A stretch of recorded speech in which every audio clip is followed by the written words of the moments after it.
오늘은 2025년도의 마지막 주일입니다. 저는 올해 한 해를 마무리하는 이 시점에서 하나님께서 우리를 어떻게 도우셨고 어떻게 인도하셨는지를 좀 돌아보는 시간이 되었으면 좋겠습니다. 오늘 본문을 중심으로 제목을 에베네셀의 하나님 이렇게 붙였습니다. 오늘 본문 중심으로 에베네셀의 하나님을 우리가 좀 살펴보려고 그래요. 그리고 예배 마치면 또 이 찬양을 한 번 더 부를 텐데, 우리가 우리 삶에 하나님께서 함께 하신 그 에베네셀을 함께 좀 묵상하면서 기억하면서 감사하는 시간이 되었으면 좋겠습니다. 오늘 본문은 그 7장 앞부분을 읽었는데요.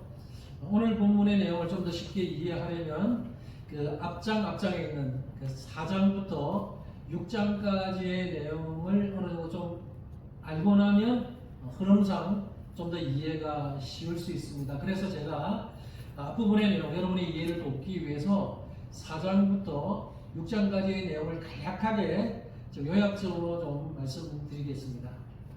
사무엘상 4장에는요, 주요 내용이 뭐냐 하면 이스라엘과 블레셋의 전쟁이 나옵니다. 이스라엘하고 블레셋이 전쟁을 하는데요. 지금 그림을 하나 제가 보여드릴게요. 잘 안 보이시겠지만 한 번만 더 눌러주세요. 그러면 저 위에서 내려오는 동그라미 이렇게 동그라미 여기 있죠. 거기가 어디냐면 여러분이 보시기에 조금 위쪽이 에베네셀이라고 하는 지역이고 조금 아래쪽은 아벡. 지금 여러분 보이실지 모르겠는데 그 제가 노란색을 점선으로 해놨어요. 노란색 점선은 경계선인데 그 경계선은 블레셋과 이스라엘의 경계선이에요. 여기 경계선 상으로 보면 에베네셀은 이스라엘 진영에 속한 지역이고 아벡은 그 블레셋 지역에 속한 지역이에요. 근데 지금 이스라엘은 이 에베네셀의 진을 치고 있고 그 다음에 블레셋은 아벡의 진을 치고 있으면서 서로 맞서고 있는 거예요.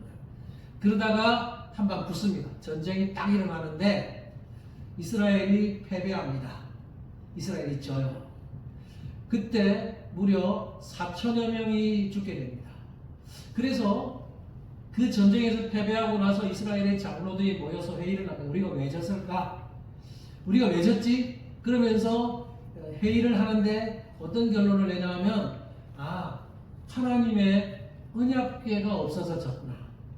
하나님의 언약궤를 앞세우고 전쟁을 해야 되는데 하나님의 언약궤를 앞세우지 않아서 전쟁에서 패배했어. 그러면서 하나님의 언약궤를 앞세우고 다시 전쟁을 하기로 결정하면서 언약궤를 에베네셀로 옮깁니다. 그 언약궤가 원래 어디 있었냐면 실로라고 하는 곳에 있었어요. 지금 이스라엘 군대가 점치고 있는 에베네셀과는 멀리 떨어져 있는 곳에 언약궤가 있었어요. 근데 언약궤를 가져오도록 결정을 합니다. 그래서 언약궤를 에베네셀로 옮겨왔어요. 자, 그리고 전쟁을 다시 벌입니다. 전쟁을 벌여서 다시 블레셋과 전쟁을 했는데 언약궤를 앞세우면 반드시 이길 거라고 생각을 했어요. 왜냐하면 하나님의 언약궤니까 언약궤를 앞세우고 싸우면 우리가 반드시 이긴다. 이번에 자신만만하게 전쟁을 했는데 이번에도 대패를 합니다. 이번에는 무려 3만 명 이상이 죽게 됩니다. 그래서 언약궤까지 빼앗겨버려요. 하나님의 언약궤는 상징 아주 중요한 선물인데 언약궤도 블레셋에게 빼앗겨버립니다. 이 내용이 사무엘상 4장에 나와요. 그리고 사무엘상 4장 끝에는 이 전쟁에서 엘리 제사장의 두 아들인 홈니와 비나스도 죽임을 당하게 되고 두 아들이 죽었다는 충격적인 소식을 듣고 놀란 늙은 엘리 제사장은 의자에서 넘어져서 목이 부러져서 죽게 됩니다. 그 내용이 이 사무엘상 4장에 나옵니다. 자, 그리고 사무엘상 5장과 6장은 이제 언약궤를 빼앗아간 블레셋이 언약궤를 옮기는 그 내용들이 5장과 6장에 나옵니다. 블레셋이 전쟁에서 승리하고 이스라엘이 언약궤를 뺏었어요. 뺏어서 어디로 옮겨가냐면 제가 여러분 보이실지 모르겠는데 제가 노란색 경로로 이제 그려놨는데 잘 안 보이면 어쩔 수 없고 제가 보세요. 그래서 그 아벡이라고 하는 곳에 전투에서 승리를 해서 언약궤를 뺏었어요. 언약궤를 뺏어서 어디로 옮기냐면 저 아래쪽에 있는 아스돗이라고 하는 곳으로 옮깁니다. 아스돗에는 뭐가 있냐면 다곤의 신전이 있습니다. 그래서 블레셋의 아주 중심지고 그 다곤의 신전이 있는 곳으로 그 언약궤를 옮겨놔요. 그 당시에 여러분 이방인 사회는 전쟁을 해서 이기잖아요. 이기면 그 전리품으로서 자기가 섬기는 신의 신전에 갖다 놓습니다. 특별히 빼앗긴 그 언약궤는 뭐예요? 이스라엘의 그 종교를 상징하잖아요. 그러니까 하나님을 상징할 수도 있어요. 그러니까 이 언약궤를 자기 신전인 다곤 신전의 앞에 갖다 놓는다는 것은 무슨 의미냐 하면 너희 하나님이 졌어. 우리 신인 다곤이 이겼어. 이런 의미입니다. 그러니까 너희 신인 하나님 여호와는 우리 신 앞에 무릎을 꿇는다는 의미로 그 신전 앞에다가 언약궤를 다 갖다 놓는 거예요. 그랬는데 그때부터 예상치 못했던 일들이 자꾸 일어납니다. 하나님께서 그 블레셋 가운데 재앙을 내리시는 거예요. 그래서 무슨 일이 일어나냐면 언약궤를 그 아스돗에 있는 다곤의 신전에 딱 갖다 놨는데 그 이후로 갑자기 그 신전에 있는 다곤 신상이 넘어져서 무너져서 부서져요. 이것도 상징적이죠. 그 다음에 아스돗 지역에 독한 종기 재앙을 내리셔서 그 지역에 있는 사람들이 종기로 고생을 하고 막 아우성을 칩니다. 그러니까 안 되겠다 싶어서 언약궤를 또 옮겨가요. 어디로 가냐면 가드라고 하는 곳으로 옮깁니다. 근데 가드라는 곳으로 언약궤를 옮겨갔는데 그곳에도 하나님께서 또 독한 종기 재앙을 내리십니다. 그래서 또 그곳에도 사람들이 막 아우성을 치니까 또 언약궤를 옮깁니다. 위로 옮겨가는데 이번에는 에그론이라고 하는 지역으로 옮기죠. 근데 에그론이라는 지역을 옮기니까 이미 소문이 좀 났잖아요. 그러니까 에그론에 있는 사람들이 왜 우리 지역으로 옮겨오냐? 그래서 막 원성을 하는 겁니다. 사람들이 원성을 높이는 거예요. 우리 지역도 혹시나 그런 재앙이 내리면 어떡하냐? 그래서 에그론에 조금 있다가 안 되겠다 해서 결정을 내립니다. 어떻게 해요? 다시 언약궤를 이스라엘로 돌려보내자. 그래서 7개월 만에 그 언약궤를 빼앗아 온 지 7개월 만에 언약궤를 다시 이스라엘 진영으로 돌려보냅니다. 그래서 여러분 아까 보여줬던 그 경계선상 오른쪽에 있는 그 이스라엘 지역으로 돌려보냈는데 어디로 가냐면 베세메스라는 이스라엘에 있는 진영으로 보내버립니다. 이 베세메스에 언약궤가 와 있어요. 근데 이 베세메스에서 이스라엘 백성들이 무식하게 하나님의 율법을 잘 모르고 언약궤는 함부로 대하면 안 돼요. 사람이 손으로 만져서도 안 돼요. 그런데 그 언약궤를 만지면서 안을 들여다보다가 무려 몇만 명이 더 죽임을 당하는 그런 끔찍한 사건이 일어납니다. 그래서 이 베스메스에 있는 언약궤를 마지막으로 어디로 옮기냐면 기럇 여아림이라는 곳으로 옮겨갑니다. 그래서 기럇 여아림에서는 20년 동안 아비나답이라고 하는 사람의 집에 20년 동안 그 언약궤가 머물게 됩니다. 그래서 여러분 보시면 언약궤가요 블레셋에게 빼앗기고 나서 그 아벡에서 아스돗으로, 아스돗에서 가드로, 가드에서 에그론으로, 에그론에서 다시 베스메스로, 베스메스에서 기럇 여아림으로 이렇게 옮겨다니는 그 내용이 5장과 6장에 기록이 되어 있습니다. 지금 언약궤는 이제 기럇 여아림이라는 곳에 머물러 있어요. 그래서 기럇 여아림에 있을 때 시작되는 것이 이제 7장, 오늘 본문인 7장이 시작되는데요. 감사하게도 그런 이 과정을 거치는 동안 이스라엘이 좀 겸손해졌어요. 그죠? 이스라엘이 언약궤를 앞서고 나가면 전쟁에서 이길 거다라고 생각했는데 이기기는커녕 더 대패를 했고 더 많은 사람들이 죽었어요. 얼마나 충격을 받았겠어요. 그리고 하나님의 그 임재의 상징인 언약궤마저 뺏겨버렸어요. 그리고 우여곡절 끝에 다시 언약궤가 이스라엘 진영으로 돌아오긴 했어요. 그런데 이 과정 동안에 이스라엘 백성들이 좀 겸손해졌어요. 그래서 하나님을 더 바라게 되고 하나님을 기대하고 사모하게 됐다고 오늘 보면 바로 앞구절인 1절 2절에 있는 이야기하는데요. 한번 봅시다. 오늘 사무엘상 7장 1절과 2절 보이시죠? 같이 한번 읽어봅시다. 시작. 기럇 여아림 사람들이 와서 여호와의 궤를 옮겨 산에 사는 아비나답의 집에 들여놓고 엘리야사를 거룩하게 구별하여 여호와의 궤를 지키게 하였더니 궤가 기럇 여아림에 들어간 날부터 20년 동안 오래 있은지라 이스라엘 온 족속이 여호와를 사모합니다. 이런 과정을 거치고 나서 이스라엘 백성들의 마음이 좀 낮아졌고 겸손해져서 이제는 여호와 하나님을 바라면서 사모하는 그런 상황이 된 거예요. 그리고 나서 사무엘이 등장합니다.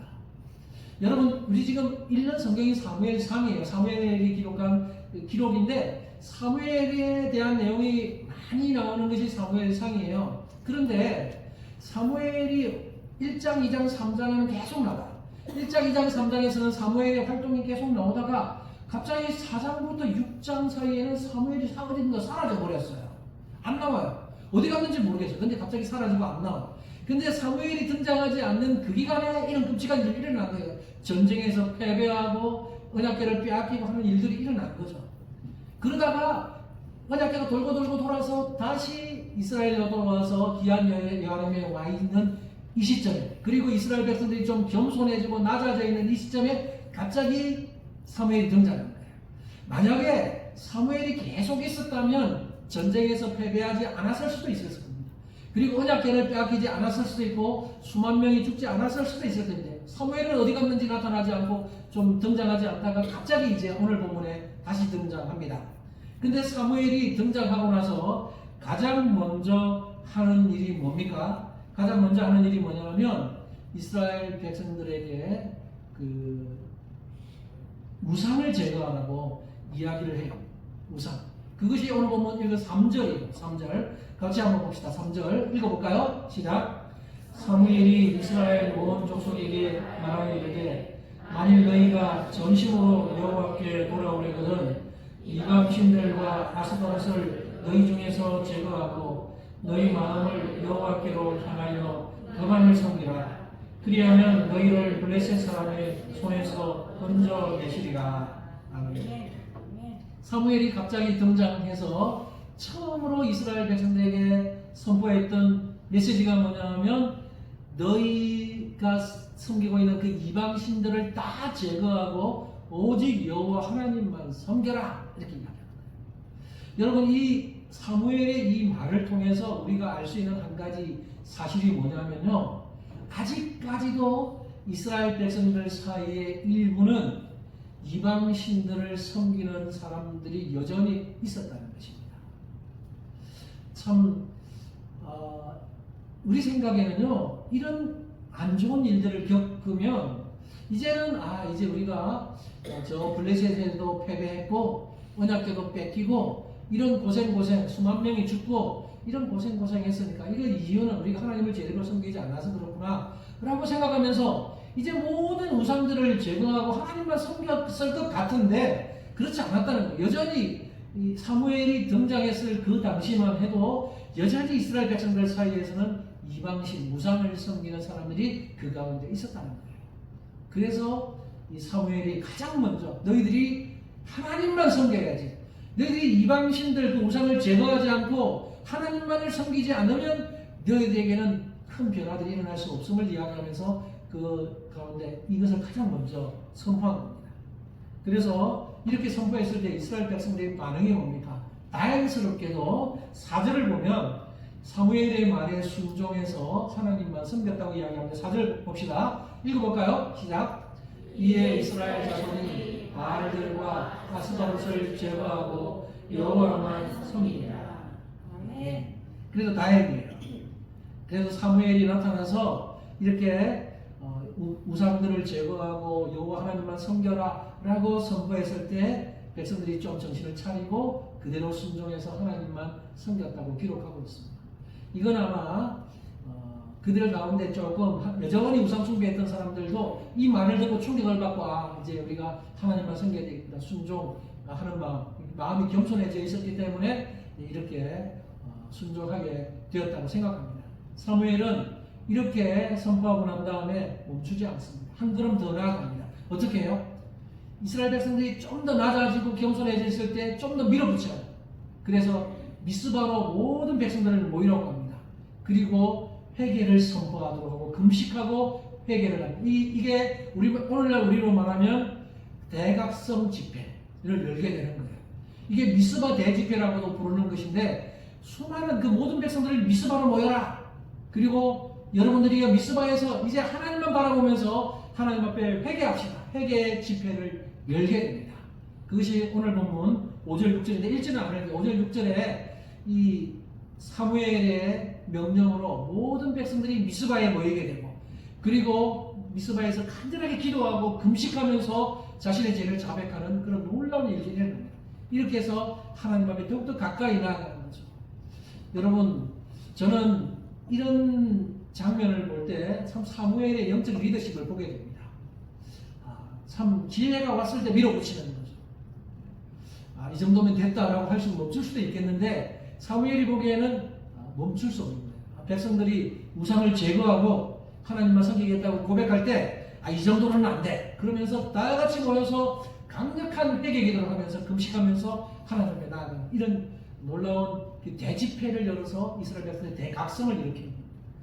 이런 운동들이 우리 교회 역사 속에서 많이 일어나죠.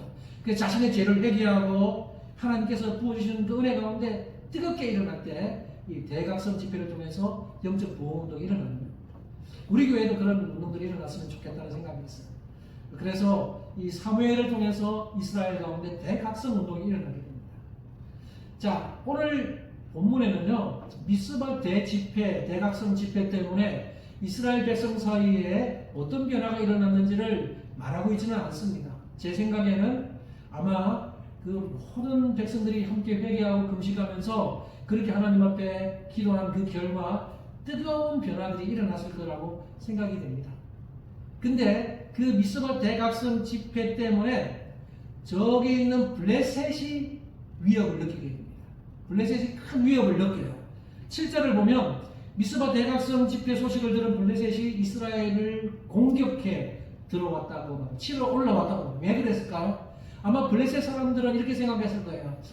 저 이스라엘 백성들이 사무엘을 중심으로 똘똘 뭉치더니만 이제 점점 나라가 강력해질 수 있겠다. 자, 저러다 보면 저 이스라엘이 우리를 공격해서 우리가 멸망할 수도 있겠다라는 생각을 했을 겁니다. 그래서 선수를 친 거예요. 우리가 먼저 이스라엘을 공격하자 해서 이스라엘을 공격해 들어옵니다. 7절, 8절에 그 내용이 나오는데, 그래서 이스라엘 백성들이 두려워해요. 7절 하반절에 보면 이스라엘 백성들이 두려워했다고 말합니다. 그러면서 사무엘에게 우리를 위해서 좀 기도해 주세요. 여호와 하나님께 반드시 좀 간구해서 우리를 구원해 달라고 기도해 주세요라고 부탁을 합니다. 그 8절 한번 읽어봅시다. 같이 8절 같이 읽어보겠습니다. 시작. 이스라엘 자손이 사무엘에게 당신은 우리 하나님 여호와께 쉬지 말고 부르짖어 우리를 블레셋 사람들의 손에서 구원하시게 하소서 하니, 그렇게 사무엘에게 좀 우리를 위해서 기도해 주세요 라고 말했을 때 사무엘이 기도를 하죠. 그런데 그 결과가 어떻습니까? 하나님께 간절히 기도했는데 하나님께서 그 결과로 10절에서 이렇게 말씀합니다. 10절 보십시오. 하나님의 응답이에요. 사무엘이 번제를 드릴 때에 블레셋 사람이 이스라엘과 싸우려고 가까이 오매 그날에 여호와께서 블레셋 사람에게 큰 우레를 발하여 그들을 어지럽게 하시니 그들이 이스라엘 앞에 패한지라. 하나님께서 개입하신 거예요. 하나님께서 개입하시는데 어떻게 개입하십니까? 큰 우레를 발해서 블레셋 사람들을 어지럽게 만드시고, 그래서 이스라엘이 승리하고 가신 겁니다. 이것은 여러분, 이스라엘과 블레셋의 전쟁에서 이전에 20년 전에는 이스라엘이 졌어요. 대패를 했어요. 근데 지금은 승리를 했습니다. 그 승리의 비결이 뭡니까? 누구 때문이에요? 하나님 때문입니다. 이스라엘의 어떤 전략이 좋았거나 이스라엘이 무기가 많았거나 이스라엘 군사력이 막 탁월했거나 그래서 승리한 게 아니에요. 오히려 그런 부분은 블레셋이 더 뛰어나지만 하나님께서 개입하셔서 초자연적인 방법으로 우레를 발하시고, 그래서 블레셋 진영을 어지럽게 만드셔서 결국에는 이스라엘이 승리하도록 하셨다는 것입니다. 하나님의 능력 때문에, 하나님의 도우심으로 이스라엘이 승리하게 된 겁니다. 그래서 이 전쟁에서 승리하고 나서 사무엘은 하나님의 도움으로 승리했다는 것을 기념하고 감사하기 위해서 기념비를 세웁니다. 돌을 하나 세워서 그 돌의 이름을 에벳 에셀이라고 이름 짓습니다. 그 내용이 12절이에요. 오늘 보면 12절 같이 한번 읽어봅시다. 시작.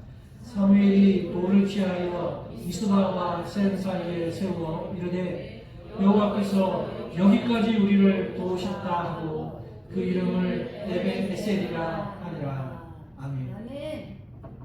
여러분 에벤에셀 많이 들어보셨죠? 에벤에셀이라고 하는 단어는 두 단어가 합쳐진 합성어예요. 에벤이라는 뜻은 돌, 바위라는 뜻이고 에셀은 에제르라고 하는 단어인데 이건 도움이라는 뜻입니다. 그러니까 에벤에셀은 도움의 돌이라는 의미예요. 그러니까 사실 이 사무엘이 이 전쟁에 승리하고 나서 돌을 딱 세우고 나서 이 돌의 이름을 에벤에셀, 이 도움의 돌이다 라고 세우면서 이름을 에벤에셀이라고 지었습니다. 그러니까 에벤에셀이라고 하는 그 기념비 속에는 하나님께서 우리를 도우셔서 우리가 승리했다 라고 하는 고백이 여기에 담겨 있는 것입니다.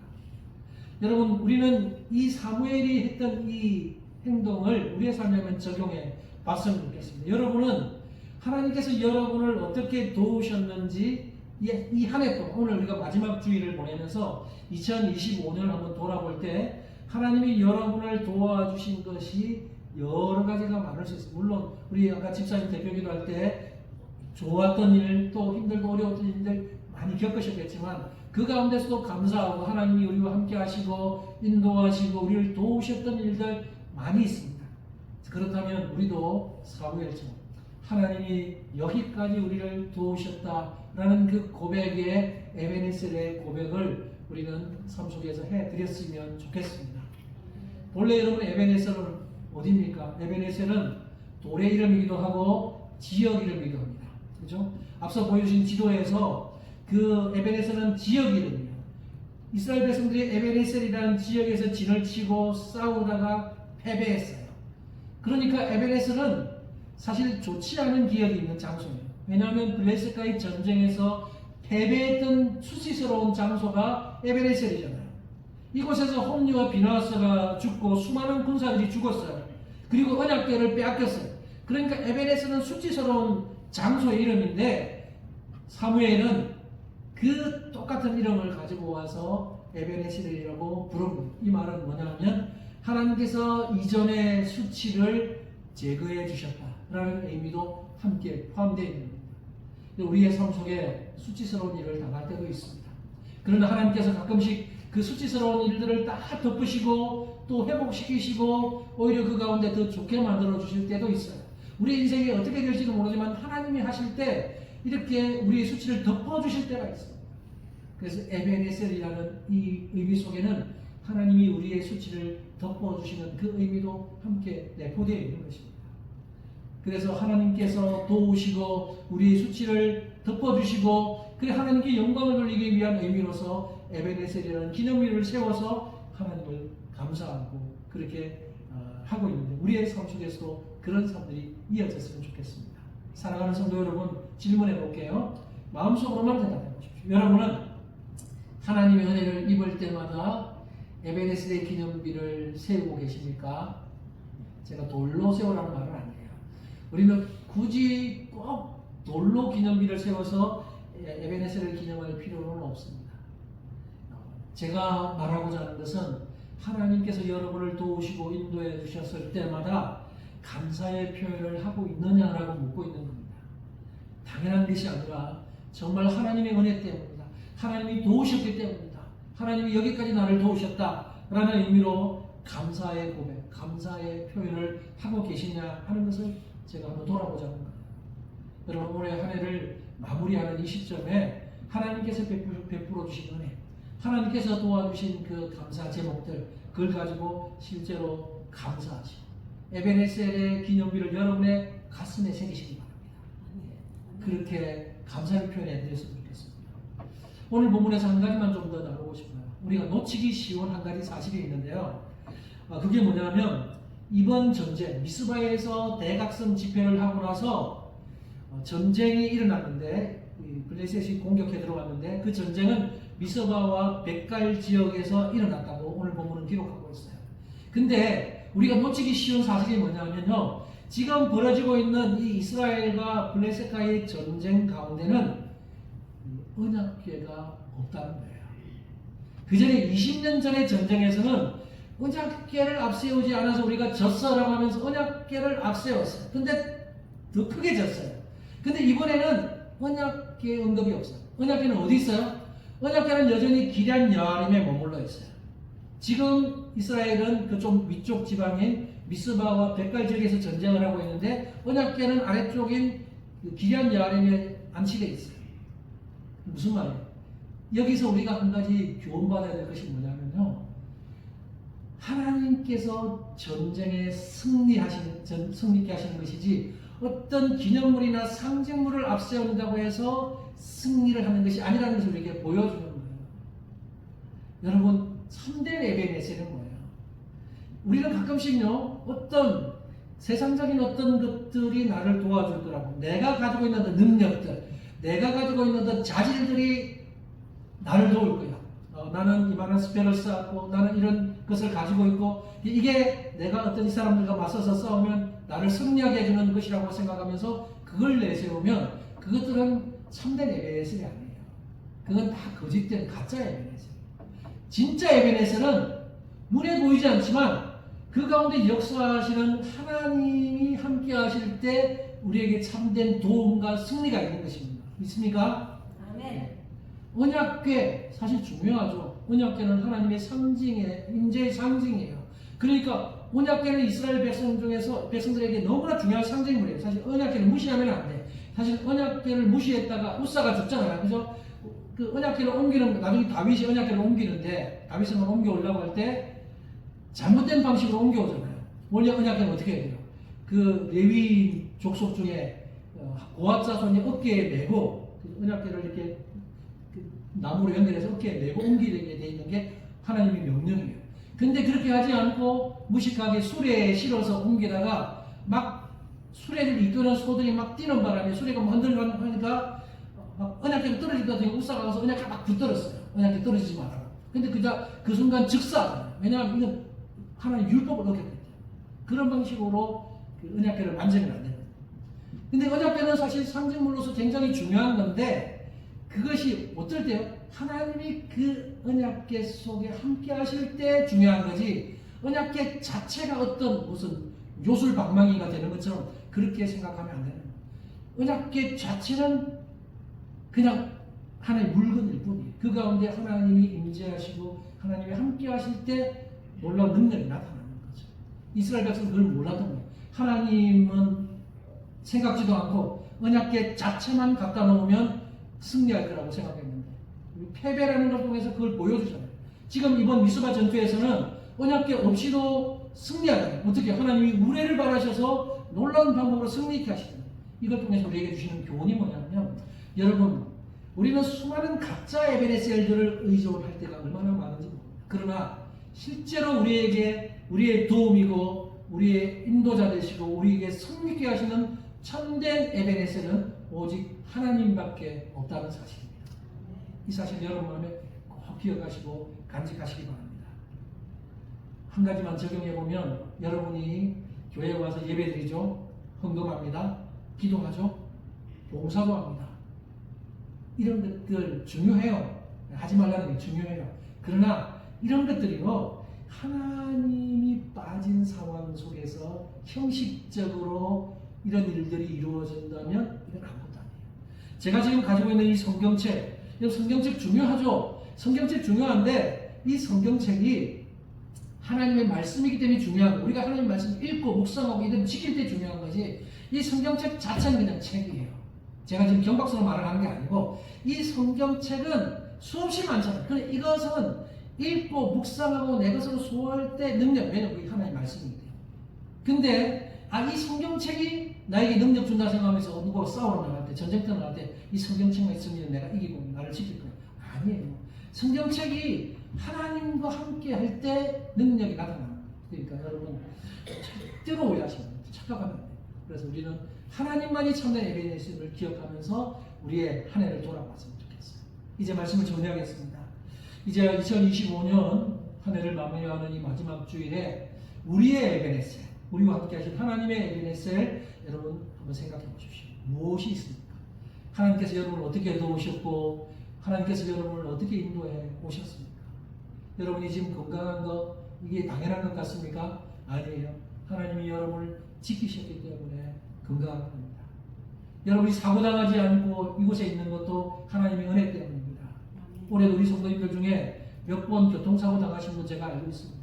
교통사고로 인해서 차가 폐차가 되는 그런 상황에 있는 분도 있는데, 참 그런 사고 자체는 안타깝고 안 당했으면 더 좋았을 텐데, 그래도 그 가운데 폐차가 될 지경인데도 몸이 괜찮고 이렇게 다치지 않아요. 이것도 참 어떻게 보면 하나님의 은혜죠. 그럼 이런 은혜들을 하나님께서 한 해 동안 하나님이 우리를 여기까지 도우셨다, 하나님이 에베네셀의 고백들을 많이 찾아보시고 실제로 그 감사의 고백들을 하셨으면 좋겠어요. 저는 이 말씀을 준비하면서 하나님께서 우리 캐롤라이나 장로 교회에 행하신 에베네셀을 한번 생각해 봤습니다. 많이 있겠지만 그 중에 제가 떠오르고 생각나는 것 여러 개 있습니다. 특별히 몇 가지를 나누면, 저는 이 교회에 부임하고 나서 2년이 넘었는데 2년 동안 많은 부분 기도해왔지만 특별히 우리 장기 결석자들 위해서 기도해왔어요. 그래서 수요 기도회 때마다, 그리고 또 토요 기도회 때 그러고 우리가 기도했잖아요. 근데 하나님께서 신실하게 제가 부임했을 때 나오시지 않았던 그 장기 결석자들이 지금 거의 대부분 다 나오고 계셔서, 이것도 하나님이 도우신 하나님의 에베네셀입니다 라고 감사하게 됩니다. 그 다음에 또 우리는 새 가족들을 보내달라고 기도했어요. 근데 지금 올해 한 해만 해도 하나님께서 새로운 가족들을 우리 가운데 보내주셨어요. 분위기가 좋아지고 또 활기가 좀 더 생겨나고, 그것이 얼마나 감사한지 모릅니다. 이것도 하나님께서 우리를 도우시는 것 가운데 하나였습니다. 그리고 우리 교회 환경들이 많이 좋아지고 있습니다. 교회 주차장 공사했죠. 그 다음에 친교실 바닥, 화장실 바닥, 그 다음에 식탁과 싱크대와 인덕션과 이런 여러 교체들을 통해서 얼마나 많이 좋아지고 있어요. 이런 것이 하나님의 은혜로 하나님이 도우셨어요. 저는 이런 것들을 생각하면서 에베네셀의 하나님을 찬양할 수밖에 없습니다. 여러분, 저는 이런 변화를 통해서 애써주신, 또 그리고 기부도 해주시고 그런 분들에게 개인적으로 참 너무나 감사하다는 마음이 있습니다. 그리고 그분들에게 그런 마음을 주신 하나님께 감사하고 있습니다. 에베네셀의 하나님, 우리가 하나님을 기억했으면 좋겠습니다. 그리고 우리 교회의 그 변화들은 지금이 끝이 아니라고 저는 믿습니다. 앞으로 현재 진행형으로 계속 이어질 거라고 믿습니다.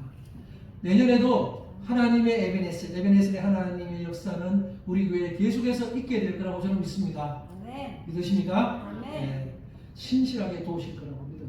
그 중에서 제가 기대하는 바가 뭐냐면 하나가 있는데, 이제 좀 젊은 사람들을 좀 보내달라. 계속 기도해 왔었어요. 근데 한편으로 생각하면요, 우리가 살고 있는 이 사우스캐롤라이나 콜롬비아라고 하는 이 지역은 사실은 젊은 사람들이 잘 안 들어오는 지역이고, 젊은 사람들을 보내달라고 기도했지만 그게 되겠어? 젊은 사람들 없잖아. 사실 이제 좀 물음표도 있을 수 있습니다. 그러나 우리는 하나님의 일하심을 우리가 넘어설 수 없어요. 우리 생각에는 안 되겠지, 안 될 수도 있을 때 생각할 수 있지만 하나님이 어떻게 하실지 몰라요. 그러니까 우리는요, 기도를 멈추지 말고 이제 좀 젊은 층의 사람들도 불러달라고, 보내달라고, 쉬지 말고 포기하지 말고 기도합시다. 그리고 하나님이 어떻게 일하시는지 내년 한번 좀 지켜봅시다. 네. 하나님께서 일하시면 우리가 안 될 거라고 생각했던 일들도 일어날 수 있음을 믿으시기 바랍니다. 아멘. 그러니까 절대로 의심하지 말고 포기하지 말고 함께 기도에 힘을 실어 주십시오. 그리고 여러분, 오늘 광고에도 실었고 우리가 카톡방에도 제가 이미 광고를 드렸지만, 이 3주 후에 우리 10년 부흥회가 있게 됩니다. 제가 부임하고 나서 부흥회 생각을 계속 하고 있었는데, 하나님의 때가 돼서 하나님 기회를 주셔서 좋은 강사 목사님을 연결시켜 주셔서 부흥회를 할 수 있도록 기회를 주셨습니다. 강사 목사님의 그 일정 때문에 10년 이 기간 딱 비어 있었어요. 나머지는 계속 이분이 일정이 빡빡하게 차 있어서, 그래서 이번 기회에 우리 작은 교회지만 와주셔서 말씀을 전해주시기로 하셔서 너무나 감사합니다. 우리가 해야 될 일은 이 10년 부흥회를 위해서 함께 좀 뜨겁게 기도하면서 준비하자는 겁니다. 여러분이 준비하는 만큼, 마음을 준비하는 만큼, 여러분이 그릇을 준비하는 것만큼 채워주실 겁니다. 이만한 그릇 준비하면 그만큼 채워주시고, 큰 그릇 준비하면 큰 은혜로 채워주실 겁니다. 그러니까 사모하는 마음을 가지고 여러분 기도하시면서 이 부흥 집회를 준비하고 기대하고 그렇게 하면 하나님께서 여러분에게 넘치는 은혜. 그래서 신년 부흥의 의미가 있다면 한 해를 시작하는 이 시점에 한 해를 열심히 달려가면서 영적으로 크게 은혜를 입고 1년을 달려가는 그 의미가 있다고 저는 생각합니다. 그러니까 여러분들 이번 신년 부흥에 남은 3주 열심히 함께 좀 기도하면서 준비해 나갔으면 좋겠습니다. 말씀을 마치면서 친구가 저에게 했던 의미 있는 말이 있어서 좀 나누면서 그것만 좀 나누면서 마칠게요. 제 친구 중에 한 명 친구 목사가 제가 굉장히 힘든 시기를 보낼 때 아주 의미 있는 그 말을 짧지만 제게 힘이 되는 말을 해줬어요. 그게 뭐냐면 이 말이에요. 기대하고 기도하고 기다리면 기적이 일어난다. 기자로 시작되는 의미인데 제 마음이 확 와닿았어요. 기대하고 기도하고 기다리면 기적이 일어난다. 네. 여러분 우리 캐롤라이나 장로교회 기대합시다. 하나님 은혜를 기대합시다. 기도합시다. 그리고 기다립시다. 그러면 하나님께서 기적을 행하실 것입니다. 기도하겠습니다.